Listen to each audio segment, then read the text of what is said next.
If you love a prodigal, you can discover help and hope for your wilderness journey right here at When You Love a Prodigal podcast, and also help and hope for your own life journey.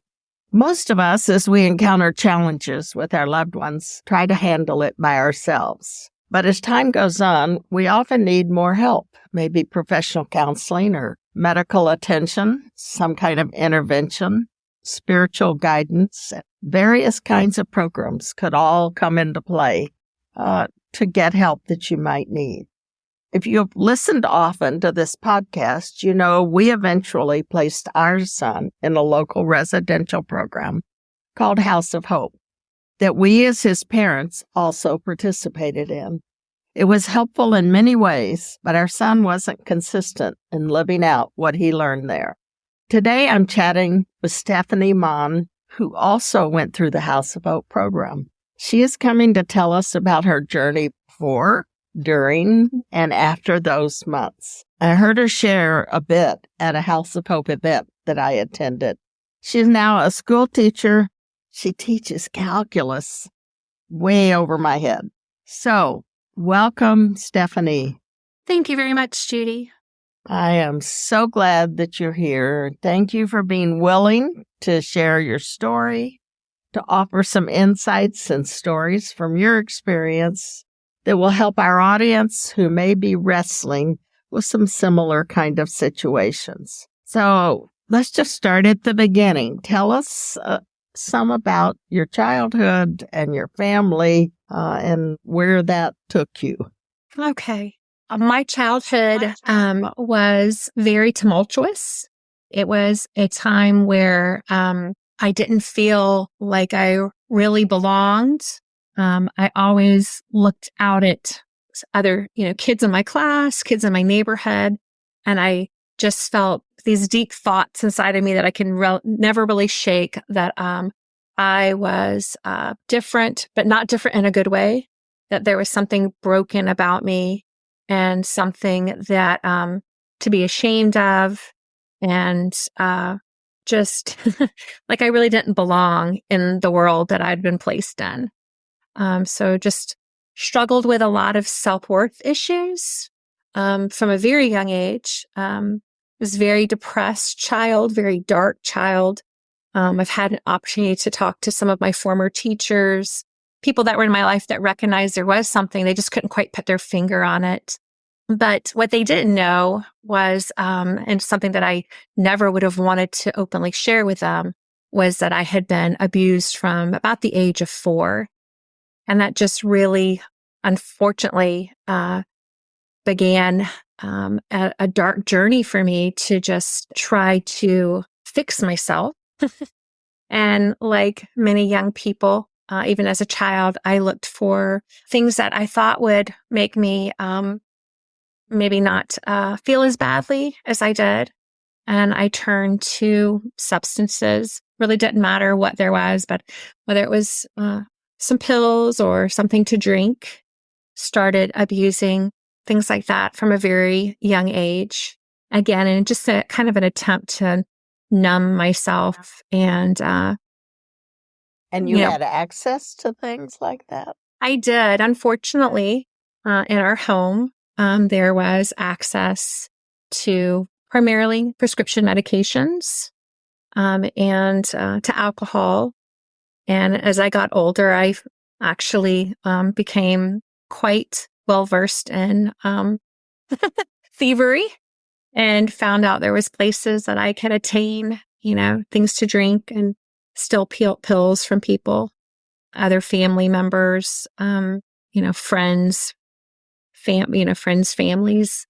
I was just really trying again to fix myself. And there was a lot of really great people in my life that, again, recognized there was something off with this kid. There was definitely, something was wrong with this kid, but just had a hard time getting me to talk to them truthfully about what was really happening in my life. So I'd make excuses and, got really good at lying, really good at stealing, really good at running away.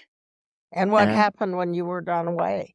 Well, I really never ran away for very long. I would bounce from, different people within my family. I never found myself actually out on the streets. I was quite lucky that either a family member would find me and bring me back, or I'd end up at a friend's home. I never really found myself in a really bad spot after I ran away until I actually got into the House of Hope. That's another story, but I ran away from the House of Hope and ended up in a part of town that, I was not familiar with. Before going to the House of Hope, I was pretty familiar with, where to run and, where to hide out and stuff. And where to get what you wanted. Right. But I just, I would say that it started with the abuse, and then that led to, depression. I didn't even know it was depression. I just knew I was always really sad, really angry, acted out, got in trouble. Can't even recall when I first had my first drink of alcohol, but I know I hated the way it tasted. It was actually, I had stolen hot beers, but I liked the calm that it gave me. And it gave me a sense of numbness that I didn't have to think about how, dirty I felt, how terrible I felt, how shameful I was of, who I thought I was at that time. But as I got older, I just really, the depression got so very dark that I became suicidal. And I attempted suicide 3 times. The first time I attempted to hang myself. Second time, I actually threw myself out of a car that was moving. And the third and final time, thank goodness, it was a everdose. And the one that was the most serious, it was actually the event that brought me to the House of Hope. I was I had been released from the hospital. I was placed in a psychiatric hospital, and my high school principal, who had taken an interest in me, had seen something that a lot of other people didn't see, but just saw this, I guess, this kid who was in trouble, didn't have a whole lot of support.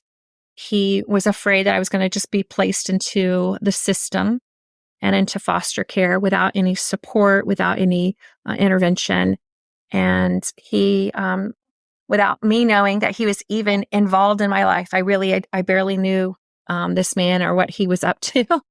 But while I was off campus and being hospitalized and then in a psychiatric center, he began to look for a place for me, and somehow came across a woman's name and her home phone number, and just happened to call her on a Saturday morning while she was just working at her home, introduced himself, and asked her if she could give me a home, that I had no place to really go to, and that he was hoping that she could help me, give me a Christian home, because he was afraid that once the Department of Children's Services got involved, that things, they'd give me a place to stay, but it wasn't going to be a home. They'd give me a place to stay, but he really wanted me to be in a position where I would have help. And he was a godly man, and he was hoping that he could find a godly, a Christian home for me to be placed in. Wow. One question on when you tried to take your life twice before this, were there any things that were done to help you after that? The first time, my mother actually found me when I had hung myself. And and it was a very crude, I had used a purse strap from a bunk bed in my bedroom. And she heard, I guess, the flailing and came in, and I was in elementary school. I was young. I was small. She was able to lift me up and pull me out of that. And when she asked me what I was doing, I recall thinking, oh, wow, now I got to talk to her about things. But she asked me what I was doing. I said that I was just pretending to be a cowboy, like, where cowboys hang people from trees. And we never spoke about it again.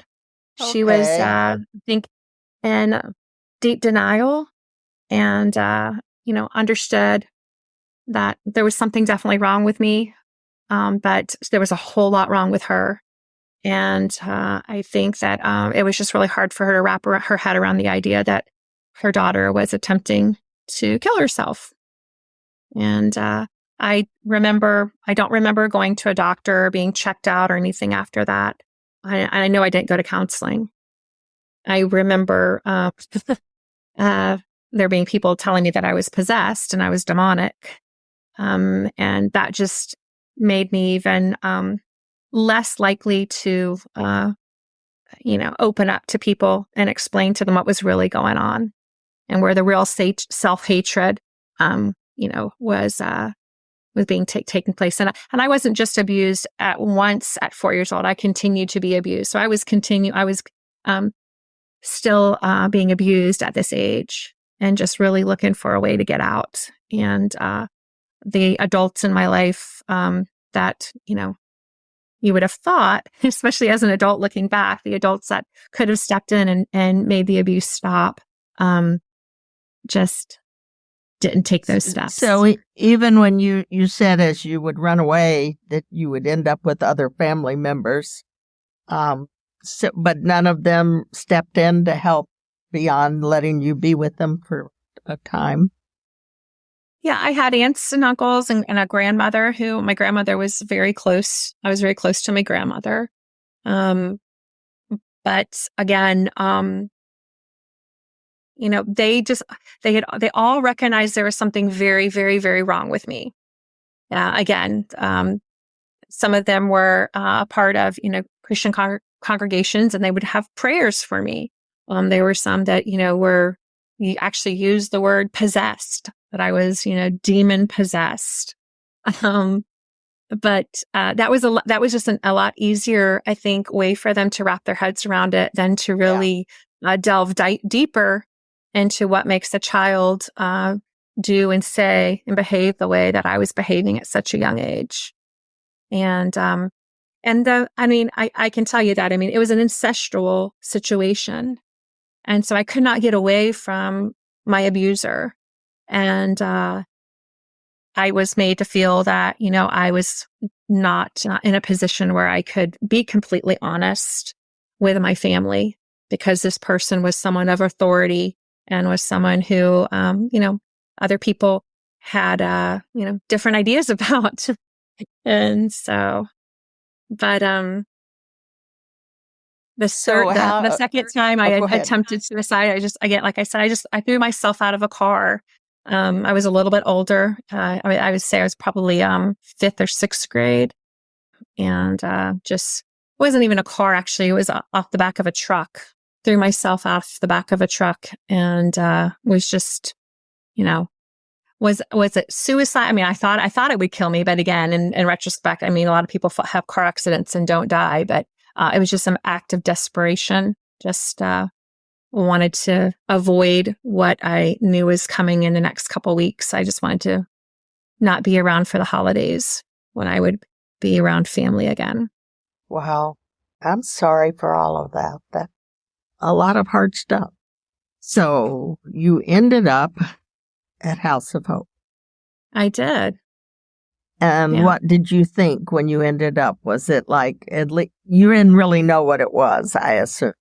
No. So I was discharged from a psychiatric hospital, placed in a car. I can't tell you where I spent that first night, but it wasn't at the House of Hope.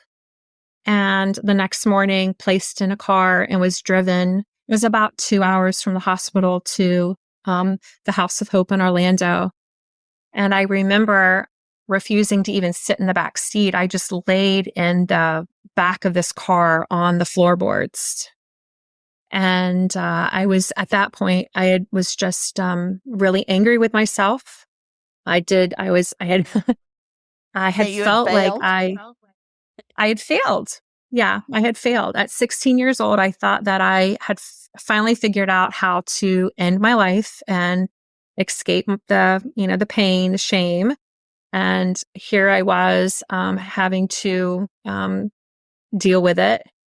And I was being told, I was going to go live in a new location in a town that I had, no real connections to. And so I remember them driving I remember there was a gravel driveway, and I remember we had been on the interstate. So it was right off of I-4 in Michigan. It was the old campus. And I remember gravel and them slowing down. So I knew I was getting close, and I knew I didn't have an option. I wasn't going to be able to stay in that car. I was going to have to get out. I had no other place to go. And it was on a Saturday. I was on early in the morning. I don't know if it was a Sunday morning. I can't remember, but there wasn't a whole lot going on. But this woman who just came out of a house, I guess she heard the car. She knew we were approaching. She came out and opened up her arms, expecting me to, walk into her arms and her warm embrace. And I remember thinking, what in the world is she up to? I am not gonna, Everyone was always up to something. Woman. And it introduced herself and said that her name was Sarah Trollinger, and she welcomed me to the House of Hope. And I remember being quite sarcastic and laughing. Just the name sounded really corny to me, House of Hope.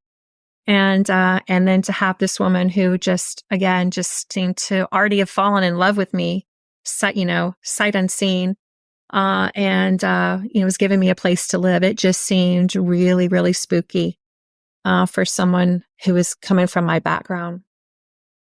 So was the program in action then? And so were you put in a room with some other girls? Right. So there were actually 2 houses on the same property. And so I was assigned a room and a house parent, and assigned to one of the bunk rooms. And again, I remember everyone was so very nice. The first thing they did was give me clean linens and some clean clothes to wear. I didn't really bring very much with me. I remember them being really concerned about whether I'd eaten anything. Just like generally concerned and making me comfortable and making me feel at home. Very surreal.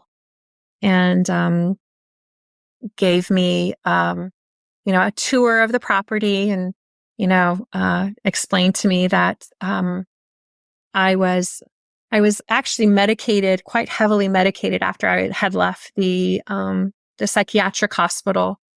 And I remember them being concerned about, just how I was going to handle that amount of medication. I don't know that they had anybody in the program up to that point that had some of the, the medical, the mental health issues that I was being treated for at that time. But they navigated through that. They got plenty, they sought, assistance. I think I was one of the first people who really needed intensive counseling. And I had never, spoken to a counselor outside of the psychiatric hospital. Yeah, that's right.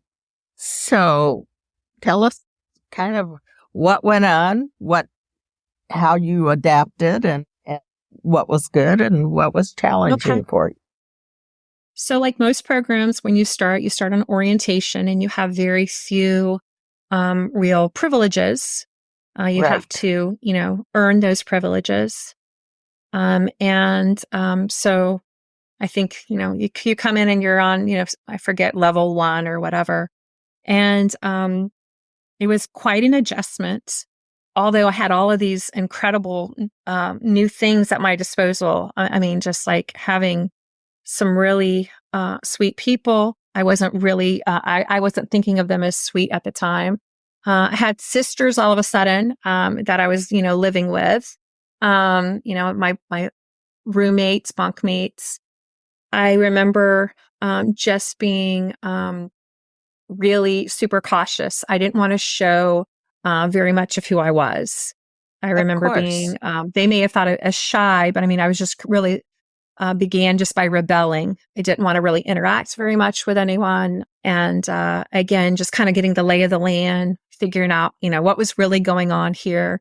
There was a lot of talk about Jesus. And I had my grandmother, and I was aware of, Jesus and Christianity. I had been to Sunday school. I had, been a part of, churches before, but again, had a very bitter taste on my mouth for anything that had to do with religion.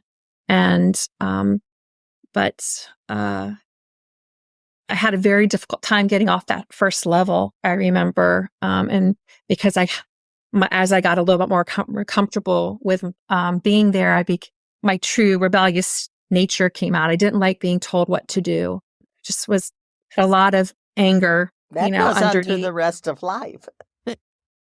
Nobody likes being told what to do. No. And it could have just been, chores. We had, it's, very, the way that things were handled. You had chores. It were things that, you might be in kitchen chore, dishes and stuff. And it was very fair and equitable, but I would argue, just about it was ridiculous, but I would argue about every little thing in the beginning.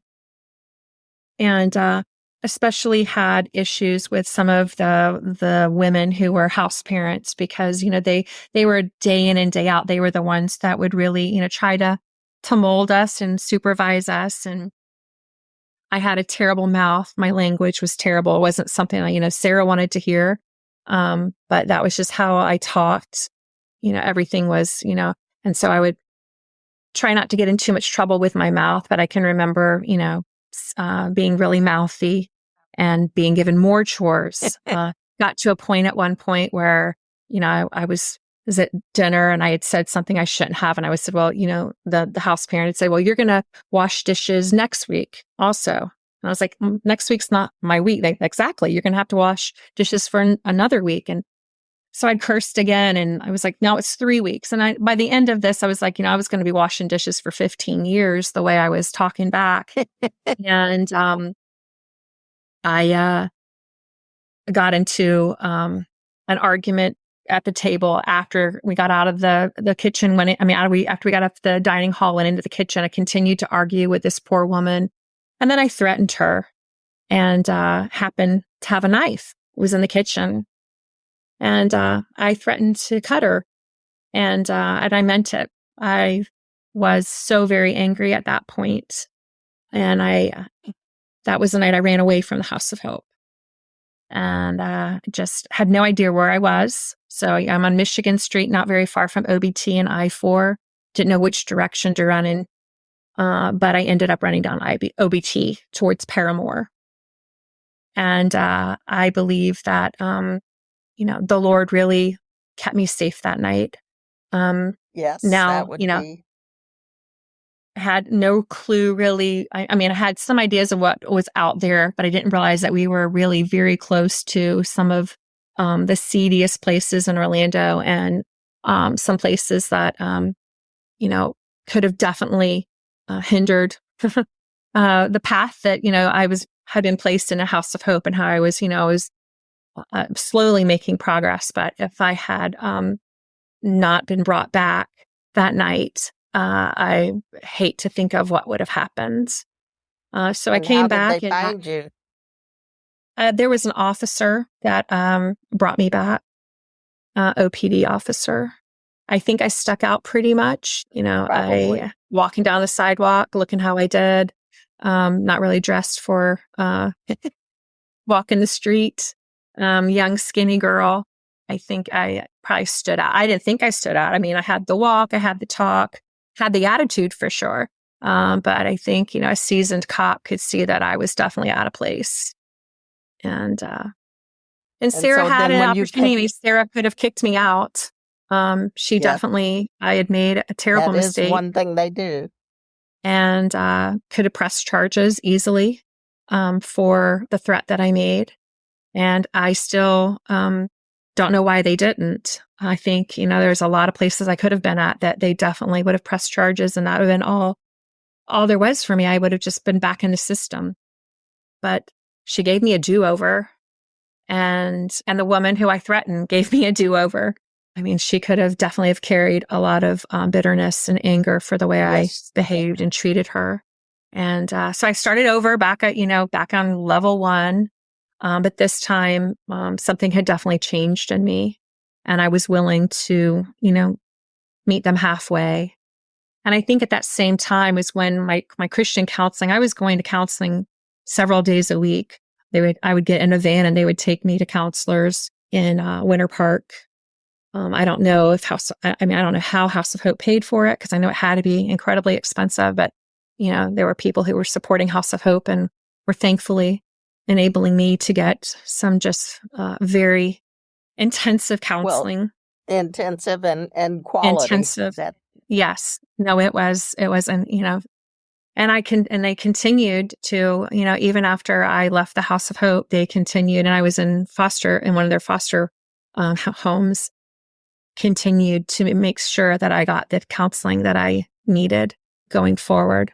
But so after I came back from that runaway attempt and really started working the program, I think that was when I realized I could have been in jail, big jail, not little girl jail. I could have been in big jail. Yeah. And I could have not been able to turn around.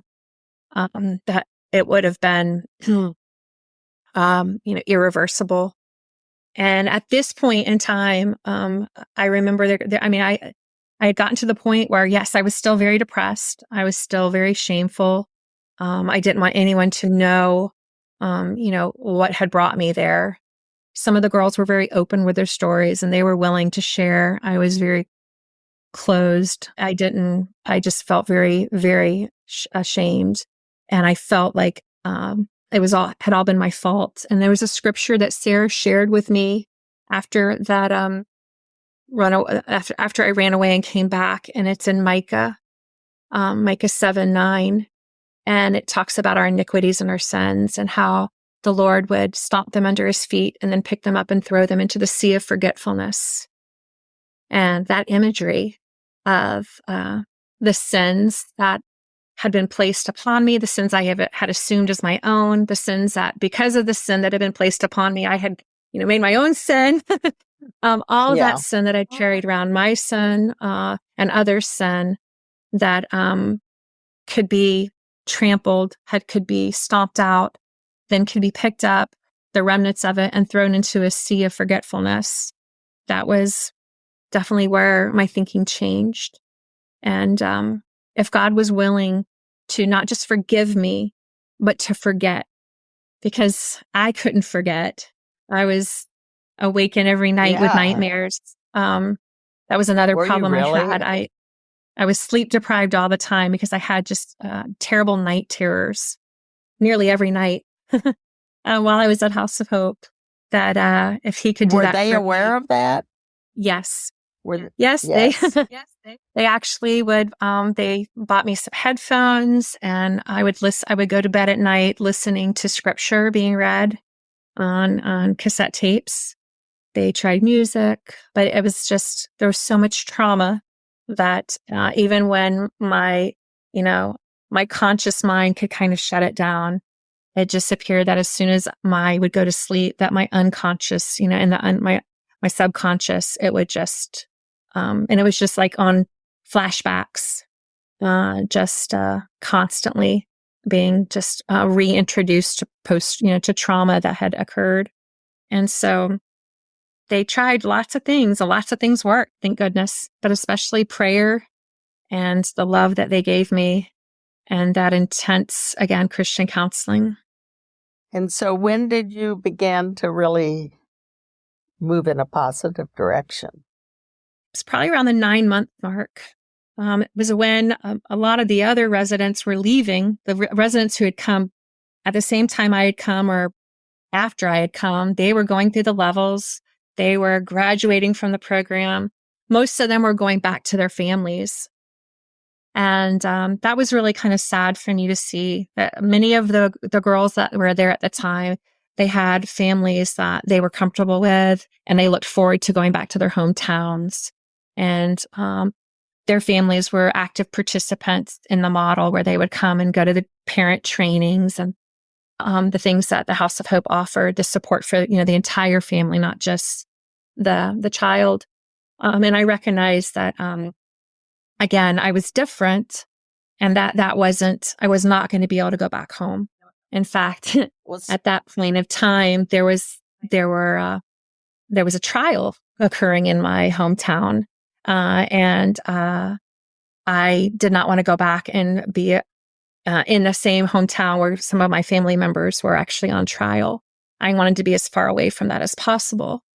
And I had felt like I had done a really good job of working through stuff and moving away from it and the idea of going home. So there was a lot of reasons why the House of Hope recognized that I was not returnable.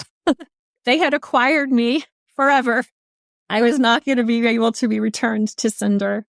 And so they began a very laborious process of trying to find instead of a group home, a small home for me to transition into. And I guess, there was a lot that happened behind the scenes I wasn't aware of, but, they began to interview families in the area. House of Hope has lots of relationships with several different denominations, several different churches. And I know that they approached several married couples with families and without families and just kind of introduced me on paper. We have this young lady who needs a home. She's gone through our program. She'll still need counseling. We'll still support you, but we'd like to see her see a husband and wife, a Christian husband and wife interact appropriately so that she can see what a godly household looks like. And they thought that was really important. I thought it was kind of bogus at the time, but they're like, no, we want you to see how a godly family unit behaves. And we want you to have those kind of role models to look up to. And from what I understand, several individuals were initially interested in giving me a home. But after hearing the whole story and seeing, they were scared. Even just on paper, it was very frightening for them to introduce, a 17-year-old kid into their home who had, acts of aggression and violence and had problems with substance abuse and had problems with, suicidal behavior, this, kind of like, a rap sheet. And so that was hard for some of those couples to, and that's wrap their heads understandable. around. Right. So they sent me to a summer camp up in the mountains. And I remember knowing that they were still looking for a home for me. I was kind of like in kind of purgatory. I was at the House of Hope, but I had met all the requirements. So I was still a resident, but I didn't have a place to move on to. And so they sent me to this wonderful Christian camp for the summer for weeks in North Carolina, and had a beautiful time there. But I remember when they came to pick me up, the first thing that Sarah said was, "We have found you a home." And, I love Sarah and I loved the House of Hope, but I was ready to start, learning what it was like to be a Christian, and to live outside of even House of Hope, but, outside of that kind of institutional sort of situation. Yeah, right.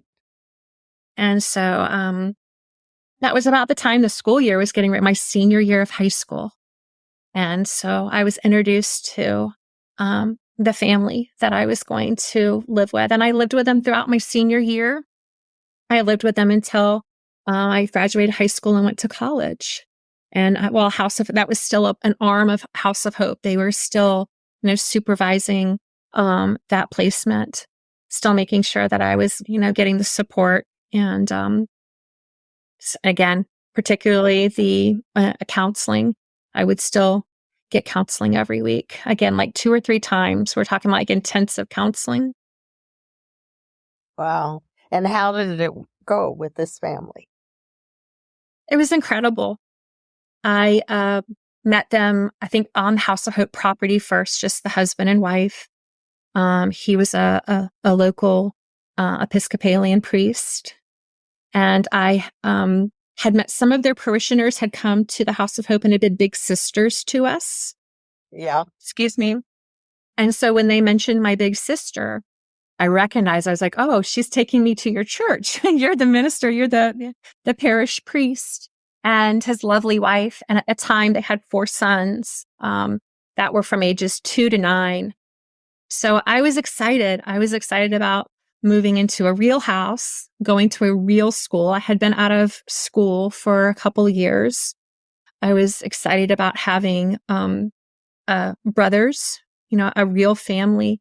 But I was terrified of wrecking it. I was terrified of making some sort of mistake and for them to send me back to the House of Hope.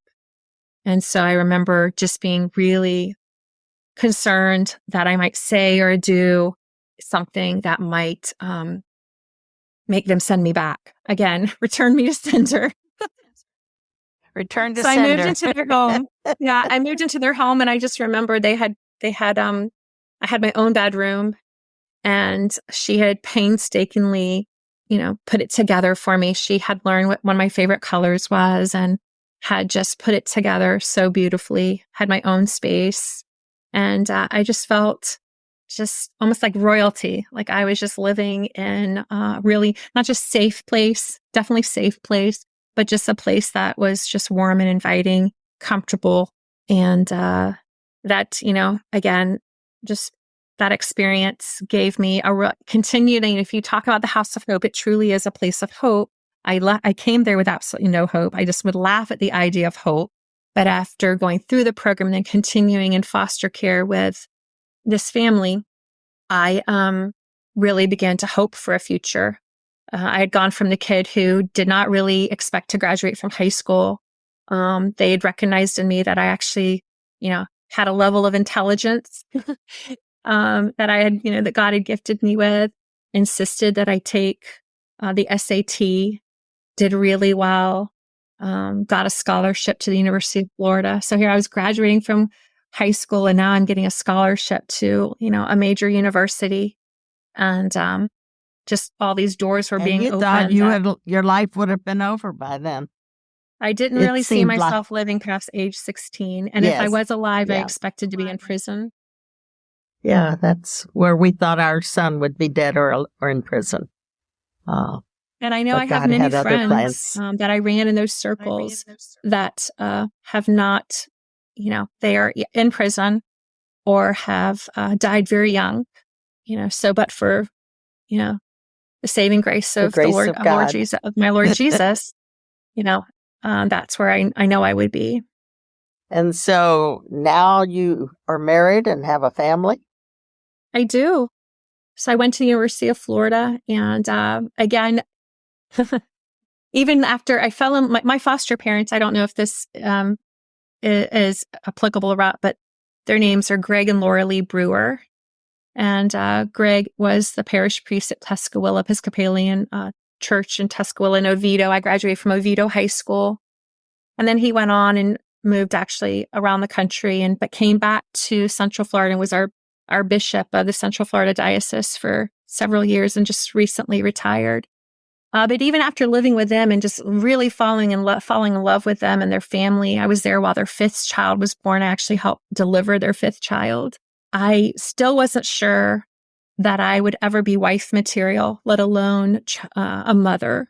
I just didn't trust myself I didn't trust men. I didn't trust myself to be a wife and be able to do that. Definitely could not see myself having children. And so when I went away to college, I started really having dates for the first time, but, did not see myself as ever marrying, ever having any sort of relationship. It was just go out and have dinner, and then never saw a future. But I did, in fact, towards the end of my career at the University of Florida, I met a man who was a Christian and had this beautiful family. And I love him, but once I met his family really did it for me, because I saw again that godly, loving family that, they love their kids. They still disciplined them, and they had trained them up and they had supported them. And so I fell in love with Scott, but I also fell in love with his family at the same time. And so we got married not long after I graduated from college. But then 7 years into our marriage, I still wasn't sure I wanted to be a mom. I didn't trust myself to be a mom. I was afraid that I would act out in anger and hurt children, or I had all these terrible ideas about, I couldn't trust myself. I couldn't trust people. I couldn't trust myself. And, Satan was still just really feeding me lies about, that there was those sins that maybe they weren't in the sea of forgetfulness, maybe they were still deep inside of me. And, at a particular moment, I would, they'd rear their ugly head, and I would turn into that monster again that I knew I could be, and I had been as a young child and young adult. But no, thankfully I have 3 beautiful daughters, 3 daughters I do not deserve. My granny had told me when I was little that you reap what you sow. And if that's true, I did not reap the children I was supposed to be given. But I have 3 beautiful daughters. My youngest is 16. My oldest is 26. And they are wonderful. gorgeous. And they know where mommy's come from. I've been very, as they've matured, they're each at a point now at 16 years old. They all know where I've been, and they know my story. I share my story a lot in youth groups. I'm a basketball coach. I also work with the Fellowship of Christian Athletes. I've worked in prison ministries. Through the years, God's given me an abundance of opportunities to share with women and young girls my story and allow them to tell me their story and where they're at in their walk. And my daughters and my husband have been a part of that. And they recognize that without, the Lord, I never would have met their father, and I never would have been able to be their mom. And so when we think about the people in their lives that, built this legacy, my family is my legacy. Sarah Trollinger in the House of Hope is a part of that legacy. Without that introduction, that one morning where I thought, who is this crazy woman and why does she want me to hug her? And all the other, incredible people that the House of Hope, and their network of believers and supporters brought into my life, I would not have had the opportunity to serve the Lord in the way I have and to create a life that I never could have imagined. I mean, He's created in me something that if someone had told me, even 15 years ago, honestly, I would not have been able to accept. I would have just thought it was. But God had other plans, and He did. He loves to take brokenness and bring healing and redemption. And my healing and redemption has continued. I mean, I never knew my biological father.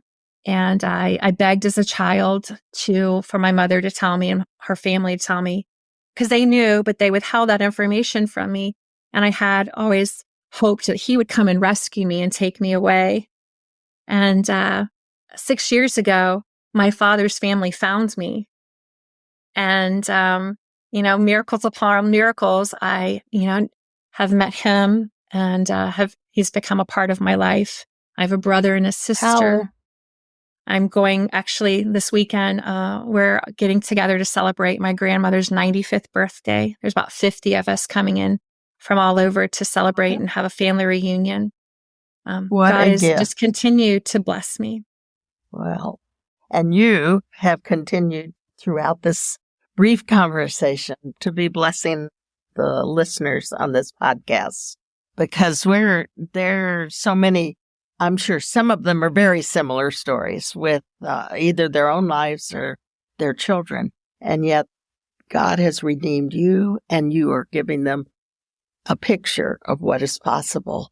And for people who are at a hard place where they don't see the hope yet, to hear your story is a wonderful thing. And to hear what House of Hope meant to you. I know many people are really reluctant to consider a program like that. It seems like they failed and they don't trust others. And so that's at least a picture of what God can do in a place where there are people dedicated or committed to helping and coming in and being part of God's healing process. So I'm very grateful for your telling your story. And I believe that there will be a lot of people who listen to it and will have hope that God is not through. He is going to bring help and redemption. So thank you for that so very much. Thank you. We'll trust that God's going to use it to touch a lot of lives. May I pray for you? Yes. Father, thanks so much for Stefani. What a gift she has given to be willing to share the hard things that were true in her life and the long journey and the place that she is now and all the joy that she has right now. So thank you. And I pray you would bless her and her family. And I pray especially that this time, probably with people she hasn't even met yet, if they're all coming to celebrate the grandmother, that it'll be a very special time for her to see that you really have placed her in family. So thank you. Thanks in Jesus' name. Amen. Amen. Thank you, Judy. God bless you.